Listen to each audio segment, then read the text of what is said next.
Meus amores, vamos nós vamos para mais uma etapa agora, o nosso capítulo que trata sobre o período regencial. Meus amores, quando a gente fala período regencial, é justamente o período que pega, é um período de transição, que pega ali depois da saída de Dom Pedro I do Brasil em direção a Portugal, por imposição, né, da corte portuguesa.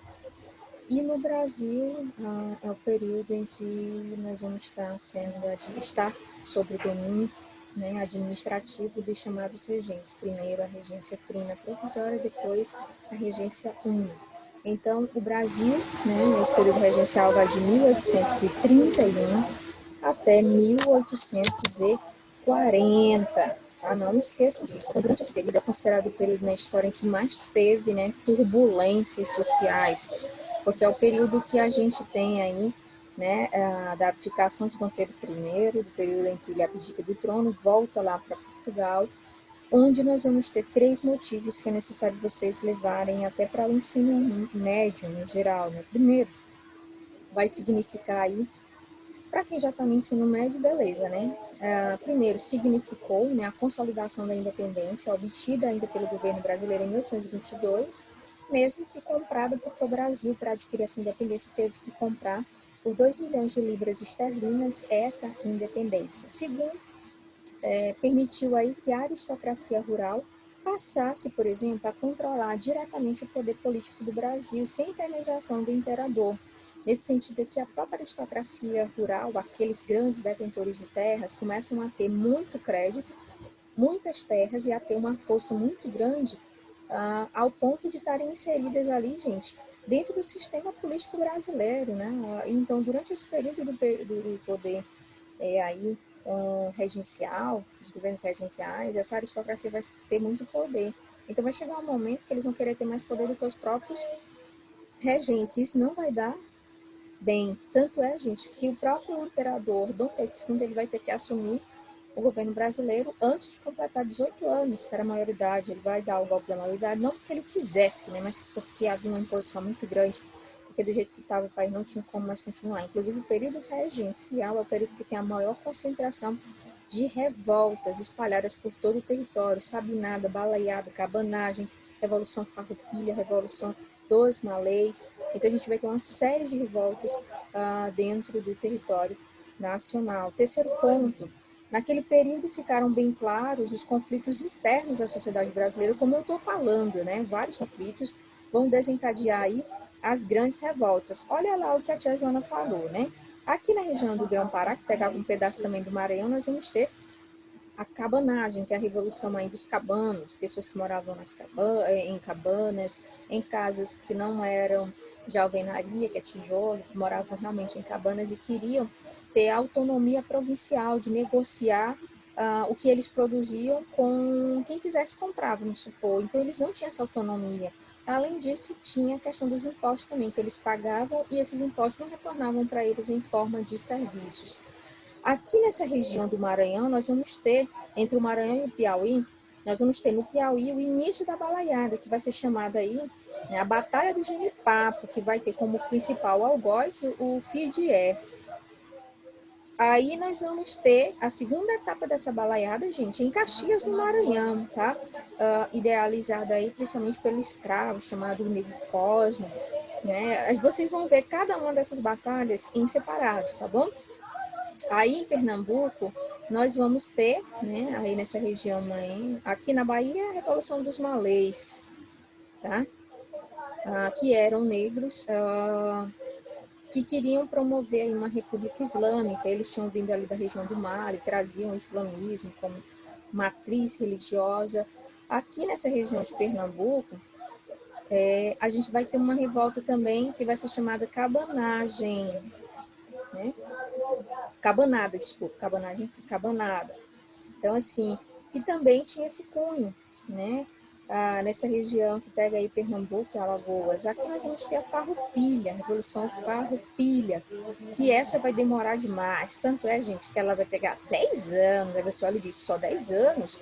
10 anos, inclusive ela salta do período regencial e chega ao período aí de Dom Pedro II. Vai ser a única revolta em que Dom Pedro II vai ter que negociar mesmo, sentar e negociar. Aqui na Bahia, também nós vamos ter a Sabinada, liderada aí por Sabino, Fernando Sabino, Francisco Sabino, desculpa. Então, assim, a gente vai ter várias revoltas. Então, durante o período regencial, o período de muitas revoltas, muitos descontentamentos. A gente tem um período regencial no qual, como eu já falei para vocês, nós vamos ter a divisão, no qual nós vamos ter uma regência trina e nós vamos ter uma regência una. A gente tem vários partidos, né? Em 1831 até 1836, a gente vai ter uma sociedade que vai estar se dividindo aí em torno da classe política, em torno dos partidos. O Partido Moderador, que era representado aí, que representava aqueles interesses de tentar transformar essa monarquia, ou seja, transformar o Brasil numa monarquia moderada, né? Olha aí quem é que está liderando, né? O regente, o padre Diogo Feijó. Também vai ter sob liderança o Carneiro de Campos, vão defender os interesses, claro, dos grandes latifundiários, dos grandes fazendeiros aqui, que já objetivavam aí as grandes produções de café.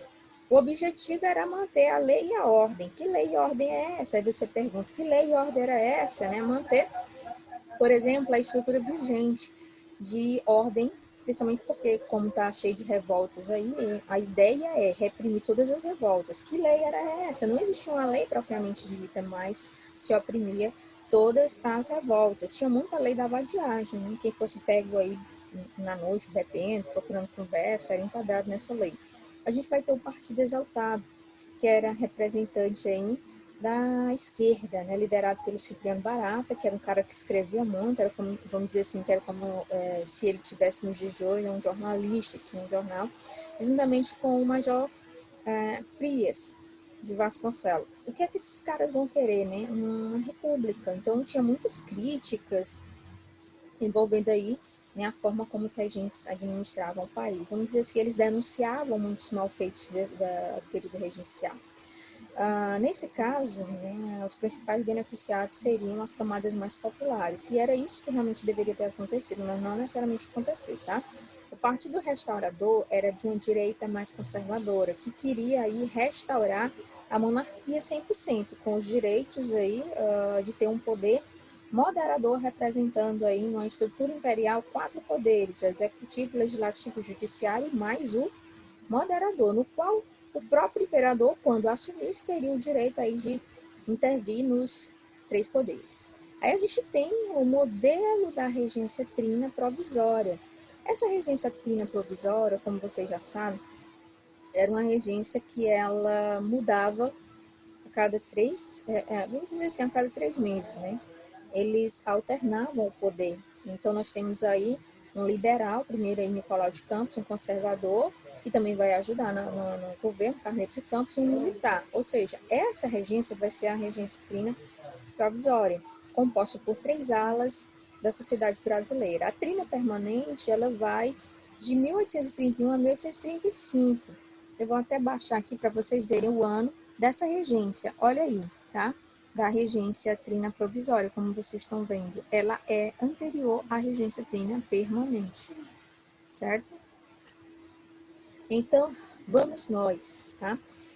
Durante o período da regência trina permanente, que a gente vai ter a consolidação do Partido Moderado, onde as revoltas vão ser mais acaloradas, e também, da mesma forma que as revoltas vão ser acaloradas, a repressão a elas vai ser fora também do sério, tá, gente?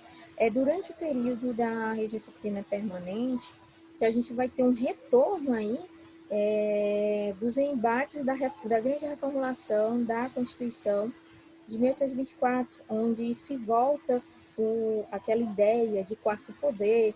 Há uma descentralização também do poder, dando maior autonomia, por exemplo, às províncias, porque a Constituição de 1824 não permitia, tudo era muito centralizado em Dom Pedro I.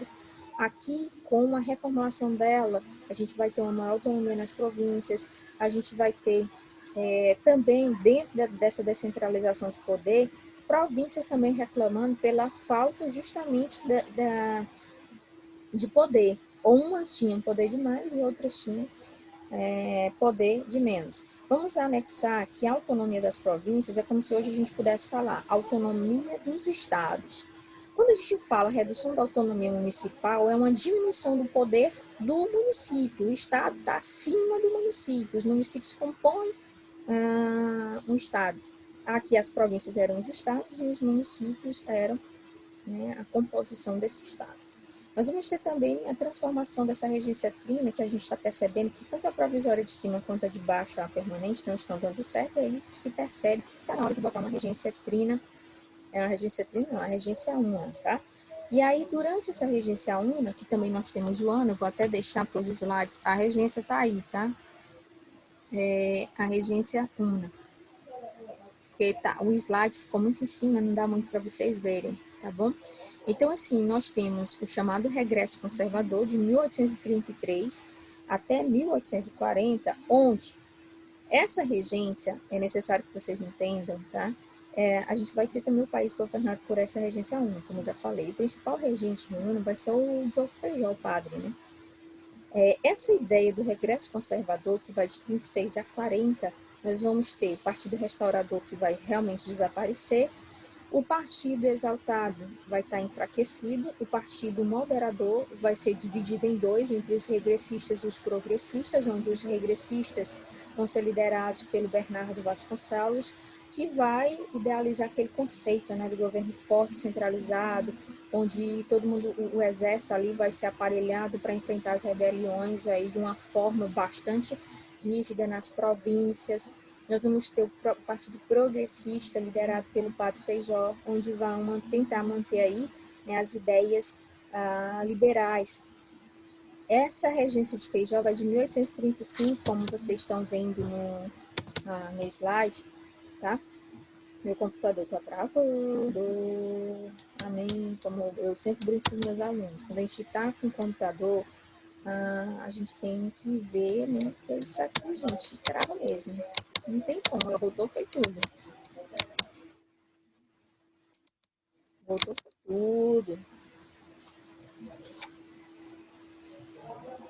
Aí, de 1835 a 1837, eu queria que esse slide tivesse ficado um pouco para baixo, para vocês verem, porque muitos alunos querem anotar.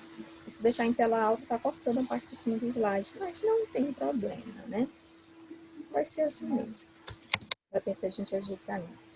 Então, assim, essa regência trina do Padre Feijó, ela vai conseguir muita coisa, mas uma das coisas que ela não vai equalizar é a questão das revoltas, sabe? Principalmente por quê? Porque ele tinha aquela ideia de ser mais moderado no controle das revoltas. Os outros não, quando assumiram, minha gente, foram verdadeiras atrocidades contra os revoltosos. Ele não conseguiu também, o Padre Feijó, solucionar a questão da crise financeira pelo qual o país passava. Nós temos o regente Araújo Lima, que vai reformular o ato adicional, né?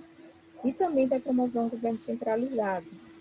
Nós temos, a partir desse momento, um conceito maior de que está na hora de Dom Pedro II assumir, só que ele só tinha 14 anos. Aí, a galera lá, o Partido Exaltado, vai querer muito que ele assuma, que é por conta disso que ele vai ser coroado ao trono aos 14 anos. Mas, por incrível que pareça, gente, ele com 14 anos tinha... Ele, por mais que tenha assumido o trono só aos 14 anos, mas ele tinha um nível de maturidade muito maior do que o nível de maturidade do pai, certo? Ele vai ter o apoio dos progressistas para que esse Dom Pedro assumisse aí o poder. Nós vamos ter uma grande explosão social que vai acarretar numa crise econômica fora de série, onde uma grande parcela da população vai passar necessidades. Uma parcela da população está realmente extremamente descontente. Aí a gente fala das revoltas desse período, tá? A cabanagem, como eu falei, ocorre lá no Pará, entre 1835 e 1840, se eu não me engano. Deixa eu dar uma olhada. Isso mesmo. Que é tanta data que a gente às vezes precisa olhar, gente, professor de história, que logo a gente não trabalha especificamente com datas e anos, né? Mas a cabeça da gente é muito boa para isso. Vamos aqui à cabanagem. Ela era uma revolta de cunho popular. A população ficou muito contrariada com a imposição do que estava acontecendo ali pelo presidente da província. Quem era esse cara, né, gente? Os presidentes das províncias ou dos estados, eles eram nomeados pelo governo central. E aí, como a maior parte da população era pobre, participou da revolta, inclusive com a ajuda de nativos, de indígenas, as tropas portuguesas, quando foram junto com as brasileiras unidas, aí, porque tinha muito português ainda no Brasil, foram para lá, gente, foi um verdadeiro genocídio na região norte. Tá? A farroupilha, não, a farroupilha é outro negócio, é outra análise, a Revolução Farroupilha acontece no Rio Grande, 10 anos, gente, de demora dessa revolta. E aí, diferente das outras que tinham um nível de repressão muito grande, aqui não funcionava muito assim, não, porque as outras eram populares, enquanto eles iam com armas de pequeno porte, as tropas brasileiras, né, do exército, iam com armas de grosso calibre. Aqui na Farroupilha, não, a galera que estava participando foi treinada com artilharia mesmo, como se eles tivessem um exército. Então, tudo para o exército brasileiro aqui na Farroupilha foi mais difícil, porque aqui eles tinham tropas treinadas e usavam cavalos, tá? Eles sabiam montar. Foi a revolta mais longa do Brasil. A principal cobrança deles era de que o governo central do Brasil diminuísse a carga tributária que cobrava em torno do charque. Charque, gente, é aquela carne que você compra, que ela é prensada e se coloca muito em feijoada. Ela é com bacon e se coloca em feijoada. Eles queriam ter uma maior autonomia das províncias, só que não foi isso que ocorreu. Só vai ocorrer, gente, 10 anos depois, quando se há, aí no caso, né, uma negociação com Dom Pedro II já. Porque vai ser muito difícil eles derrotarem. Até porque eles não derrotam os farroupilhas.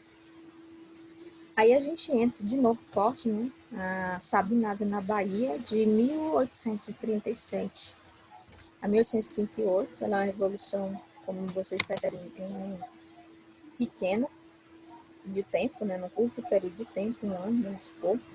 É a revolta onde tem uma menor concentração de expressão e caráter popular. Ela não foi totalmente popular. Né? Vai ser liderada pela classe média. Já as outras têm muito aquela ideia popular, exceto a farroupilha. Na farroupilha tinha muito fazendeiro, porque eram eles que faziam a carne de charque. Por que a farroupilha lá, gente? Eu vou voltar na farroupilha. A farroupilha, eles cobravam a diminuição da carga tributária em torno do charque. Aí, por que eles queriam isso? Porque eles eram brasileiros e produziam carne de charque, mas o brasileiro consumia mais o charque que vinha de outros países ali próximo do Rio Grande do Sul do que do próprio Rio Grande. Mas por que? Era porque o charque do Rio Grande não tinha qualidade? Tinha qualidade. É porque a tributação do charque brasileiro do Rio Grande era maior do que a tributação do charque importado, que tornava o charque rio-grandense muito mais caro do que o charque que vinha das outras regiões. Olha a confusão. Aqui a Sabinada, gente, é a classe média que está no meio, que vai ter representantes aí da oligarquia rural e do setor militar. Também vai ser ofuscada, tendo como líder aqui o Sabino. A balaiada é essa que eu já falei, bem no slide, deu mais ou menos para vocês entenderem. Ela começa no Piauí, com uma batalha de Genipapo e vai em direção, né, a Caxias, no Maranhão. Vai de 1838 a 1841. Também tem caráter popular e sertanejo, e tinha, acima de tudo, tentativa de enfraquecer os ideais dos conservadores, que queriam conservar o poder, né, central, sendo que aqui eles queriam uma descentralização, principalmente desse poder, porque era muito centralizado na mão dos regentes. Quando a gente fala exército, gente, sempre que vocês verem esse nome tropas legalistas, está subentendido as tropas que representavam aí o governo, tá bom? Meninos, a gente fica por aqui nesse resumo. Não se preocupem que depois a gente vai tratar especificamente só dessas revoltas, tendo em vista que elas vão desde o período, elas começam praticamente aqueles grandes estopins, aquelas insatisfações, desde a abdicação do próprio Dom Pedro I até a chegada de Dom Pedro II. Eu vou colocar uns links acerca, por exemplo, pessoal, outra revolta que eu não falei, porque no slide não tem, a Revolução dos Malês. Lembra que eu falei no slide, somente mostrando no mapa. A Revolução dos Malês, pessoal, ela vai ocorrer na Bahia também. E o que é que eles queriam, tá, gente? Como eles tinham vindo, a grande parcela dos negros tinham vindo do Mali, eles queriam idealizar o plano de uma república islâmica. Eles queriam a independência de uma república onde eles pudessem professar o credo deles. Só que isso não ocorreu. Acontece que a gente também analisa, né, as reformas que vão acontecer. Eu, inclusive, vou ler aqui, tá, gente? Vou até tirar o óculos para vocês analisarem.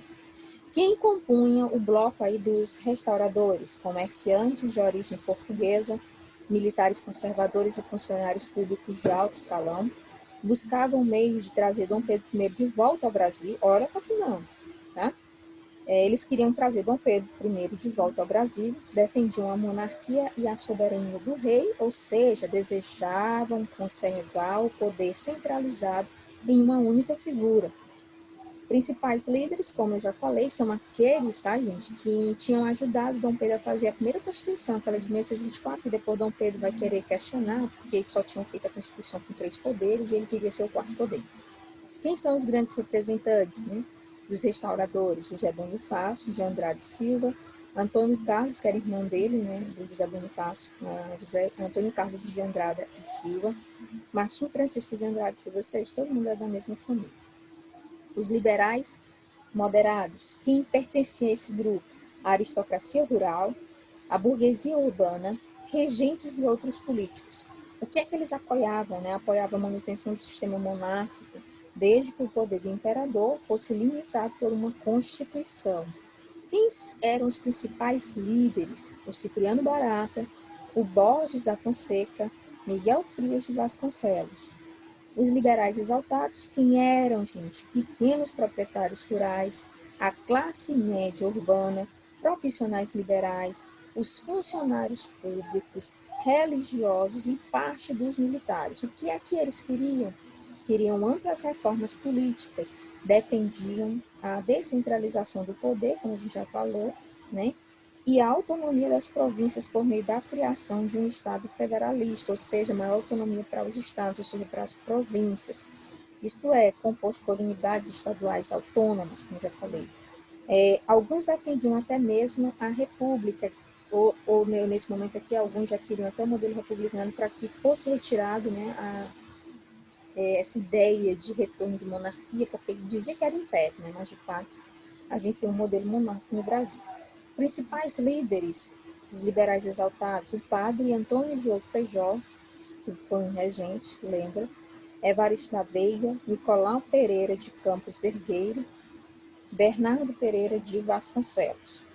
Vale ressaltar que a grande reforma da Constituição que vai ocorrer aí, gente, essa Constituição, lembra que a gente falou das reformas que essa Constituição vai receber. As principais, suspensão do poder moderador durante o período regencial, porque não tem moderador, não tem rei, então não tem como ter 4 poderes, vai ter 3 porque está tendo regentes, então não precisa ter moderador.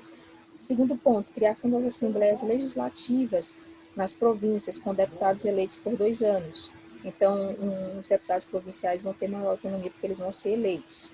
A gente não está falando de como eles vão ser eleitos, tá? Maior autonomia às províncias, que poderiam criar impostos, além de contratar e demitir funcionários. Olha aí, porque antes o imposto ele era centralizado, principalmente em Dom Pedro, então tudo era ligado ali ao Rio de Janeiro. Modificação no sistema de regências, tá bom? Em vez de 3 regentes, o império seria governado por apenas um regente eleito em voto secreto para um mandato de 4 anos. É aí que começa a ideia das regências e, ao mesmo tempo, começa também a ideia dos movimentos de contestação. O que era esse movimento de contestação, gente? Esses movimentos de contestação, eles surgem por conta das péssimas condições pelos quais viviam os brasileiros. Falta de saneamento básico, miséria, a seca no Nordeste, a falta de assistência à população do Nordeste. Então, a gente vai ter também uma falta de assistência à região Norte. Tudo era muito centralizado na região Sudeste. Então, no geral, a gente vai ter o início dessas revoltas, pelo qual a gente falou de forma, né, bem sucinta de todas elas. Do mais, até a próxima aula.